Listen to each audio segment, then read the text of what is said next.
Well, I'm pretty daunted after sitting here and looking at the technological capabilities, conversations in terms of terahertzes and petabytes. I'm going to talk about something quite different, which is the people that are connected in this cloud. There's been a huge implication of people connected up until now, but they are more, in my opinion, the tools of the tools. As we heard a quote earlier, they're the minions that kind of keep this thing operating, that provide all of the support. Some of the things connected to this cloud out there are human brains. They're some of the computing devices. And there remain some capabilities for which human brains are superior to number crunching. And Google is not yet very good at searching them. And so to tap into that human portion of the crowd, the crowd in the cloud, the very name of our conference here, is going to require some slightly different approaches, and I want to talk a little bit about them. And I want to give some justifications for why that intellect is worth tapping, as opposed to our normal practice of going out and trying to hire the smartest graduate students from the best universities to solve our technological problems. Now, when we think about crowds, when we think about groups of people, we have two phrases in our current culture: the wisdom of crowds and mob mentality. I want to get mob mentality out of the way so that I can spend more time focusing on what that wisdom is and where it originates.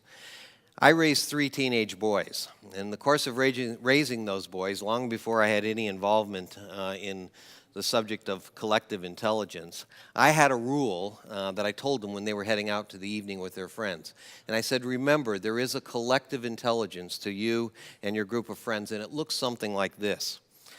The IQ of a collection of N adolescent males is equal to the minimum IQ in that group divided by N. Actually, and I have the police reports to back this up. When we set out to look at some alternative ways of tapping the crowd, we were driven primarily by business model objectives.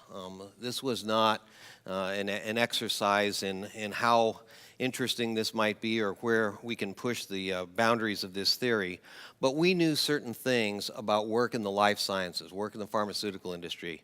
We knew that in most cases we never completely explored solution space. It was often a matter of settling for good enough, whether you're talking about the molecular structure of a future disease target, whether you're talking about the ideal way of synthesizing it in a cost-effective way, whether you're talking about side effect profiles or whatever else. You usually search solution space one at a time until you decided we can get out of here and go on to market. Was there a way to use crowds to more effectively do that? The second thing, risk is held internally by these corporations, and you can see what it's doing to their business model. I don't think there's been an increase in shareholder value in the pharmaceutical industry since 1999, taken as an average across all companies. And one thing is just the weakness of the model and the fact that they hold all of the risk for failure. Is there a way to distribute that risk rationally out into the marketplace? Oops. And finally, we recognize that attempts to use someone other than your own employees was usually so heavily beset by transaction costs that by the time you got done searching for the capability, by the time you got done negotiating for the capability and contracting for the capability, any advantage you might have in terms of efficiency was eaten up in that enormous transaction cost. So we were looking for spot market solutions to these things. Martin had some slides. I put this parentheses in afterwards because your stair-step slide was essentially the problem, except written in people rather than computer capacity. And the real thing was, could we take the actual demand and track it with the talent without that huge waste? We have multiple mechanisms for gathering intelligence from a crowd of people as opposed from an individual. The simplest and the first would be voting. In its equivalences in surveying, averaging, and on game shows, ask the audience. Now, Surowiecki talks about some of this when he's talking about counting beans in a jelly jar. But The Economist does an outstanding job at breaking this down and talking about areas in which you can almost universally count on an average voting crowd to give you the wrong answer. And the fact that politicians who are faced with this dilemma usually have the intellectual capacity to realize that they need to do something contrary to their belief of what's best in order to simply get the votes. I won't go through the entire Economist article. It's about 2 years old, and it's worth digging out, especially in any election year.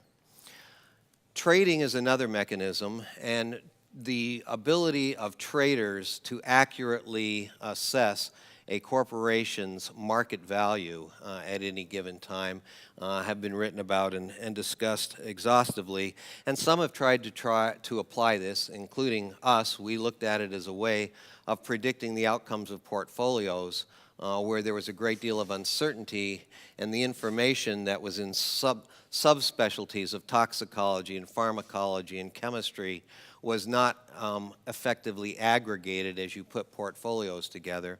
And we looked at trading as a mechanism for doing that.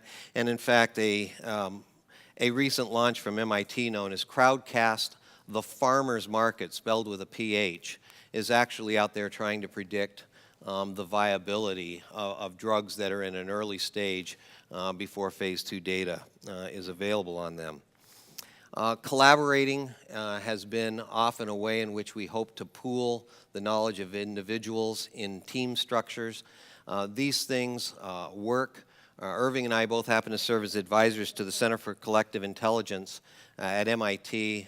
We were at a recent advisors meeting, at a board meeting.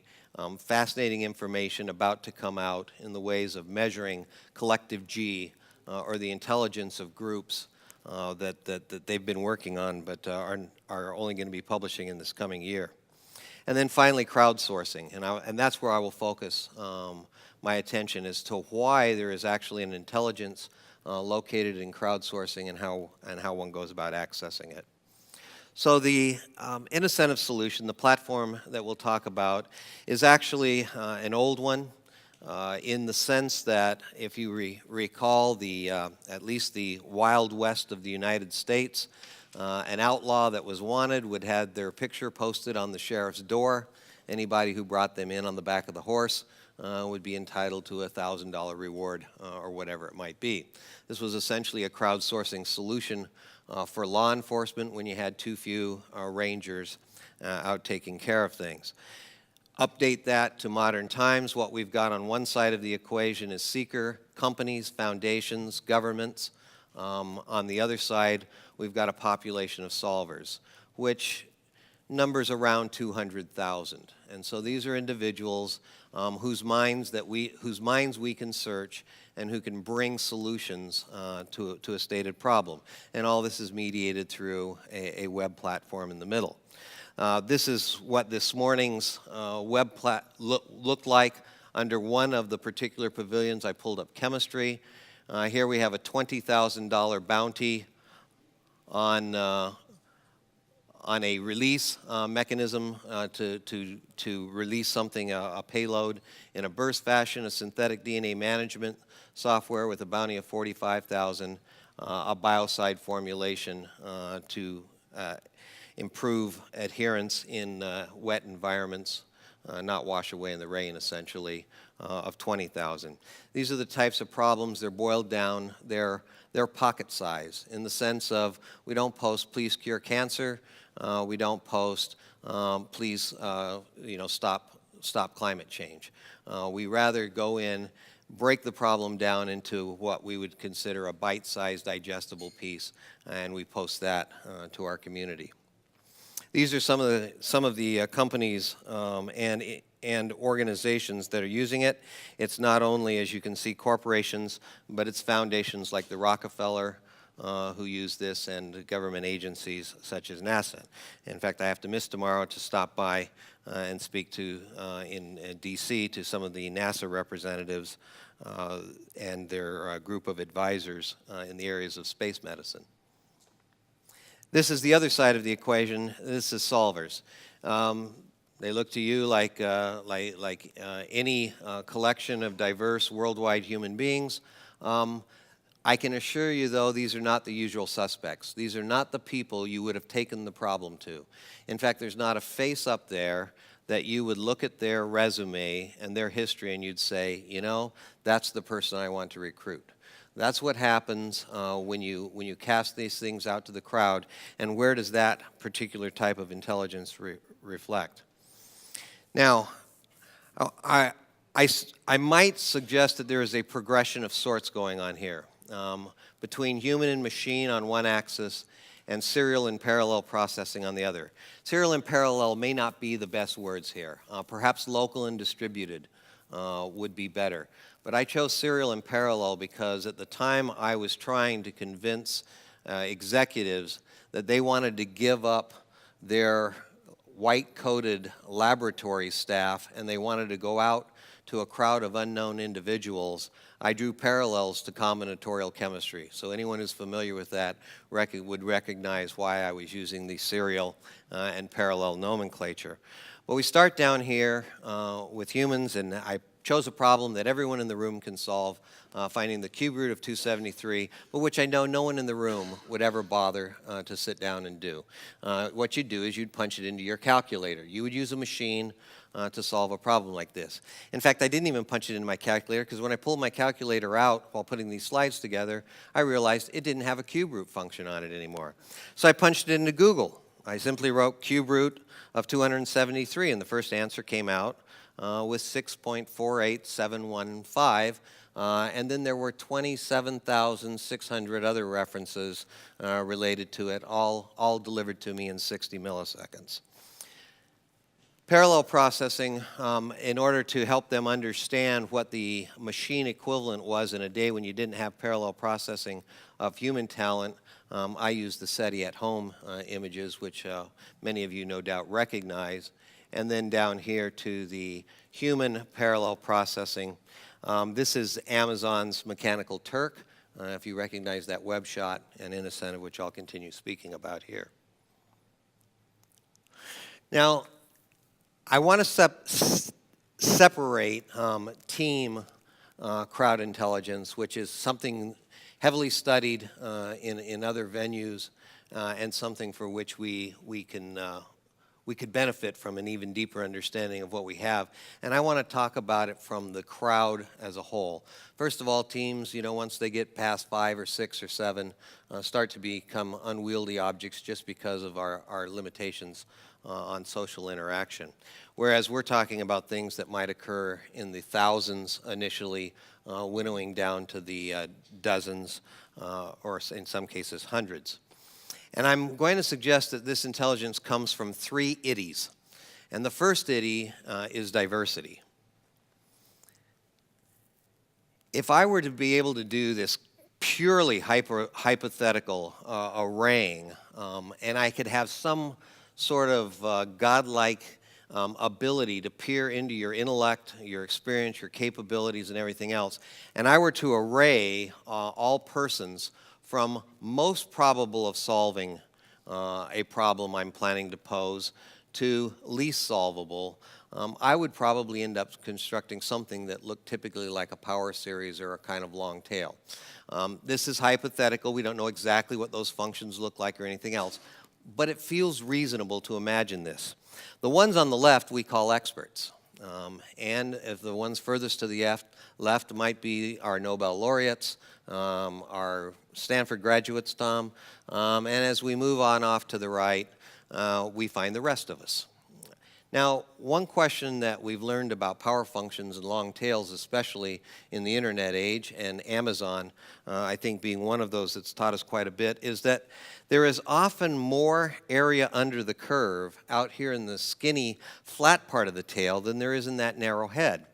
Now, if that happened to be true for this particular curve, then that means that if I could cast a problem broadly, I might have a greater chance of it being solved from the tail. Not from any one individual I can name in the tail, but from the tail as a whole. Now, we can think about some surrogates for this and how they've worked. chat rooms, as an example, in which you post a technical problem that you're having. Gee, my Mac seems to be behaving like this. Can anybody help me? I don't know what your experiences are. I often find the chat rooms to be better than the expert helplines. So it suggests there is something entailed. The way the blogosphere responded versus the experts to some forged memos regarding President Bush, National Guard, and Dan Rather. He wasn't irresponsible. He went to experts and got their opinions. The tail had some other things to say about it. So we've got some things that we can think about. In fact, the way I like to look at it is I like to think of this as the Runyon hypothesis, that the most areas here.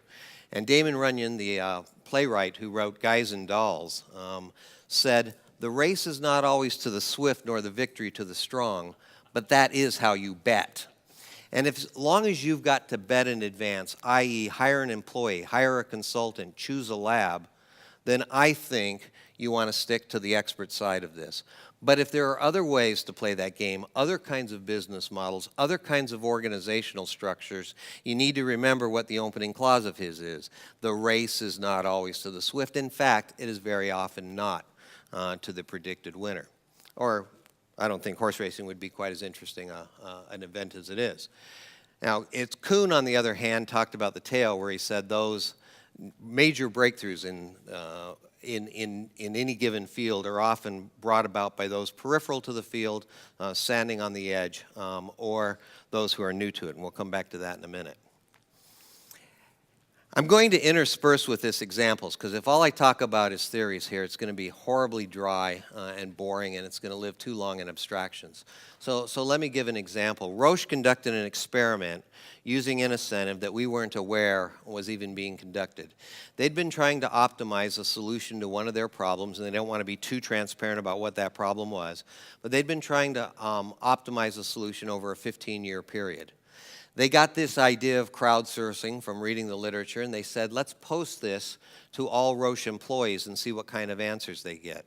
Then they turned around, and the experiment we didn't know about is they said, now let's take one of those, now let's post it to InnoCentive, and we will take a much broader audience, and we will see whether the answers we get by going outside of Roche, in which there's going to be a lot more non-experts than there are in Roche, for which we hired and selected on their ability to solve problems of this type.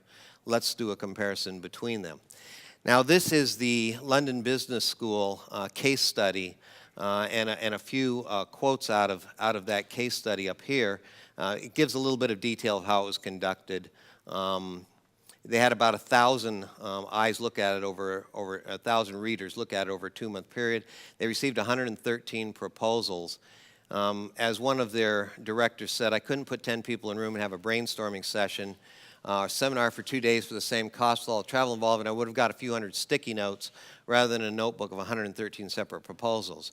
But the money line on this is that in 60 days, Roche was able to solve a problem because they got some solutions that came in that had not been considered and had not been contributed by the Roche employees.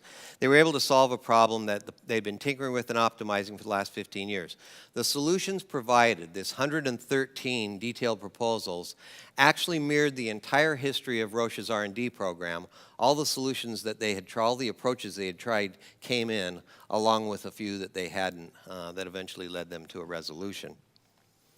My second IDI is marginality. Marginality, by the way, all the IDIs aren't orthogonal for those of you who are keeping track. I'll just admit that right up front.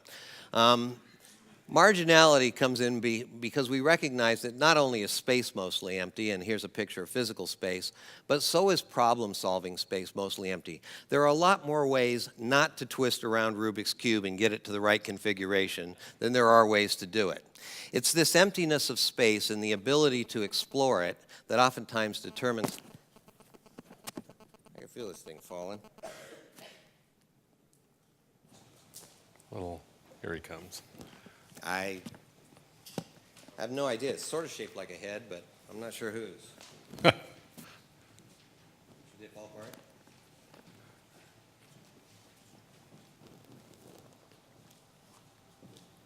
I'll try not to bounce so much while I walk.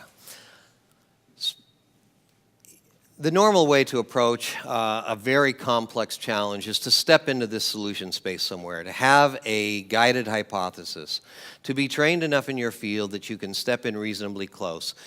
And in this case, the way the image is to be read is the black voids are non-solutions and the stars are varying degrees of optimality for a solution. The brighter, the better. So you step in and you begin navigating around. Eventually, you find yourself to one of these solutions, and as I indicated, our experience had been they were often solutions that were good enough. In this case, it's clearly not the brightest star in this particular problem-solving space, but it is a star, and it's good enough. McLaughlin, in 2001, has this very interesting paper in which almost a title of cognitive dissonance, it is optimal marginality. And in the paper he says, because individuals become socialized to the norms and beliefs of their fields and organizations, remaining at the margins while keeping up to date and actively pursuing access to resources offers those marginalized a different set of perspectives and heuristics than those at the core of the professional establishment. Put in space terms, what we're saying is that there is some zone of sociality. This represents the way reasonably trained professionals would go about doing it. By multiplying the number of individuals engaged, they step into space in multiple places. Some of them step in very close to bright objects. So among the professionals that might make a contribution, you're going to see this type of an effect. But even more so, you're going to expand your zone of search outside of that, and with the possibility of stepping into something that is essentially hidden from the professional community for reasons that it doesn't fit in with the existing paradigms.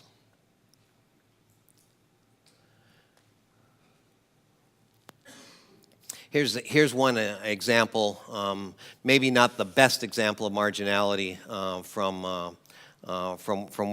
from our archives, but this was a challenge to create a new, this was actually from a foundation, a more efficient air conditioning system.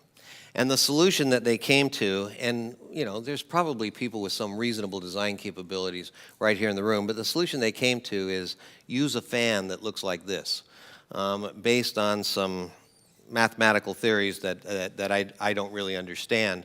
But this type of a fan, it turns out, would up the efficiency of the entire system. Now, these people were probably not skilled in air conditioner design. What they were scaled in is thinking about unusual manifolds and what the properties of those manifolds might be. The last idea is serendipity. In essence, it's that solutions may come because there is some coincidence, some happy marrying of experience, whether that's past experience or whether it's current experience, and the ability to grasp the problem. One example is the Exxon Valdez oil still remains, some of it still remains at the bottom of Prince William Sound. The difficulty of moving it is very simply that it is above freezing at the bottom of the ocean and way below freezing at the top of the ocean. So pulling it up, it becomes almost a solid, it becomes like asphalt, and they can no longer move it back and forth between the barges. When we posted this challenge on InnoCentive, a construction person, actually he was a scientist who had worked construction to put his way through school, but a person who had construction experience says, wow, my boss always liked viscous concrete. He liked it better than thin concrete because he knew it was going to set fast and that he'd be able to take the forms off and start construction. So the concrete industry had learned to inject very viscous concrete with ultrasound. And the ultrasound would vibrate all the particles and they would have an apparent flow and low viscosity as they moved out of tanks and into forms. It turns out that he wrote this up and sent it off to us. We passed it on to the Oil Spill Recovery Institute, and they use this method now to keep that oil fluid and moving between the barges. This is that the way in which we know individually we often solve problems. We've got some skill and training, we've got some experience, and we've got the challenge sitting right in front of us. And it's the marriage of those three things. It's essentially finding Archimedes as he sits in the tub. You know, the story that never gets told about Archimedes is he'd taken a lot of baths before, and he still had never figured out that this was the laws of buoyancy, or that this was a way of measuring irregularly shaped objects. It was when Hero comes to him and says, you know, your life is on the line here, this is what I need from you, that suddenly the tub became such an important feature. One of my favorite emails that came in after an attorney, had solved a difficult chemical problem was he started the email by saying, I was thinking of tear gas. Now, the problem had nothing to do with tear gas, but this was essentially his bathtub.